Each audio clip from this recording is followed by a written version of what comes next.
Want the secret air pruning hack that can look like it doubles your yield overnight? Welcome to rudeinsect.com. Bold claim, Grant. But the idea isn't magic. It's biology. Air pruning is about training roots to be smarter, not longer. Exactly. In a regular plastic pot, roots hit the wall, start circling, and you get a root-bound plant that sulks after transplant. With air pruning, the roots meet air, the tips dry, and the plant responds by branching. Thousands of fine feeder roots instead of a few thick looping ones. Think of it like a tree. Do you want one rope or a whole net?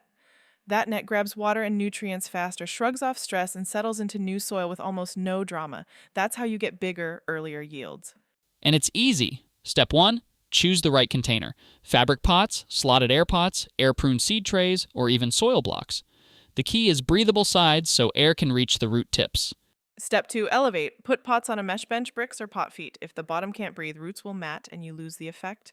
Step 3, a light, draining mix. Aim for something like compost with cocoa coir or peat, plus perlite or pumice. If your mix compacts or holds water too long, roots won't explore. Step 4, water differently. Airy containers dry faster. Think thorough watering with good runoff, then let the top inch dry before the next drink. Bottom watering trays can help seedlings sip without staying soggy. Step 5, gentle feeding. That dense root mat absorbs nutrients efficiently, so go easy. Diluted organic feed, little and often, beats heavy blasts that cause salt stress. Step 6, space your seedlings. Don't cram 10 in a tray cell and expect miracles. Give each one some elbow room so every plant builds its own fibrous root system. Step 7, harden off and transplant with purpose. Air-pruned roots don't spiral, so they knit into native soil quickly. Harden for 5-7 days, plant at the right depth, backfill, and water in well.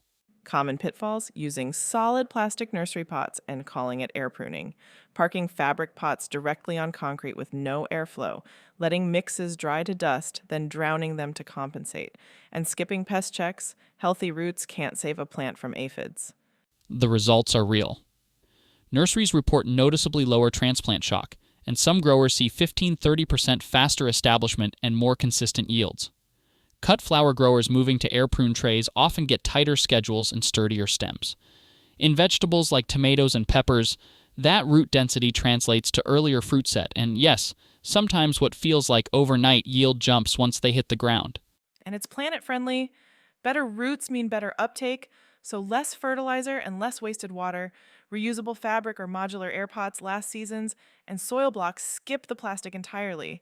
Cost question comes up a lot. Yes, air pruning containers can be pricier than thin plastic, but fewer losses, faster turns, and reusability tend to pay it back quickly, especially if you're growing lots of starts. Want a low-risk test? Run a side-by-side. Start half your seedlings in regular cells, half in air pruning trays or soil blocks. Same seed, same mix, same light. Track transplant shock, days to first flower or fruit, and final yield. You'll see the difference in the root ball before you see it above the soil. Pro tip for hot, dry areas: thin mulch on top of containers, shredded leaves or fine bark keeps the root zone even without suffocating it. And keep airflow strong but not blasting. We want pruning, not desiccation.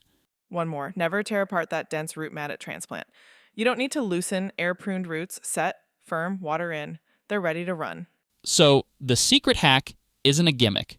It's letting air do precise pruning you'd never manage by hand, turning roots into a sponge for nutrients and water, and turning your garden into the version you thought you planted. Start with a few containers, dial your watering, and prepare to rethink what a healthy root system looks like. Above ground growth is just the echo of what's happening below. May your roots be fibrous and your harvest ridiculous. That is all the time we have for today. Thank you for listening to rudeinsect.com, Conversations with Grant and Fiona.